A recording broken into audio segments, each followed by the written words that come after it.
Bound by Fate and Blood by Jenna O'Malley. The Merna Annals, Book 1. Chapter 40. Neftiri. Orders for cleanup continued into delegation and discussion. Neftiri caught Ian's attention from afar and with discretion motioned to a hidden path with her focus on the crowd. Once everyone started on their tasks, she ducked into a secluded pathway. She assumed he slipped away unseen and would find where to meet. "How is she, Maria?" Neftiri asked, watching the others as they prepared to move Rochelle. "She needs sleep. The siren song drained her, despite saving our lives." "Uran Shifera, no need to worry." Frey's arms wrapped around their shoulders. "Rest instead, and so shall we by your example." Neftiri waited until no other being needed her attention, and she stood alone in the gardens. Pent-up anxiety set her to trembling. Fighting back sobs, she ripped into the maze's lush hedges. An untrained eye would not know how to navigate the labyrinth of bushes, trees, flowers, and whatever else Rochelle tended within. Ian was a fast learner and difficult to find. Neftiri turned through a mix of ivy and rose-covered corridors into a secret room. He did not wait inside as she had hoped.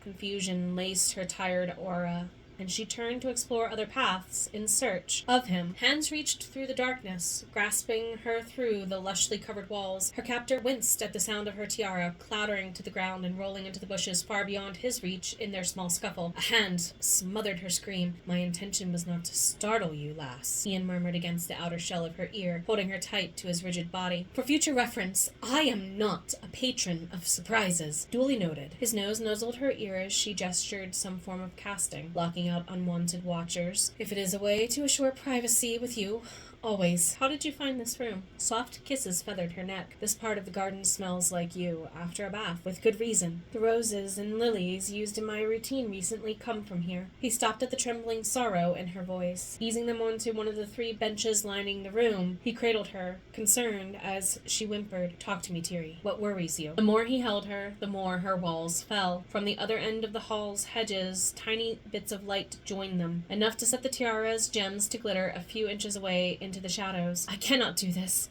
I am not strong enough to do this," she admitted. "No." Balling her hair into his fist at the nape of her neck with a subtle tug, he gained her attention.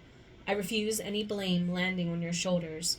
You do not control the actions of others, and you will not be held responsible for them as long as I breathe." She leaned in, brushing her nose against his with their foreheads touching. Tears streaked her face, and he smudged away the watery trail of makeup staining her cheek in the aftermath.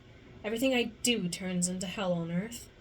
"No, you know that is not true." Despite fatigue, he pulled her to straddle his lap. Stroking through her hair calmed her sobs into quiet tears. "You are strong, determined, courageous. A voice for others amid challenges. Why do you believe in me?" "I will believe in both of us until you know how priceless you are. I promise." His lips claimed hers, continuing their worship. She surrendered, embracing him with her entire being. As she thought, "Fate, if you take him away from me, I will never forgive you."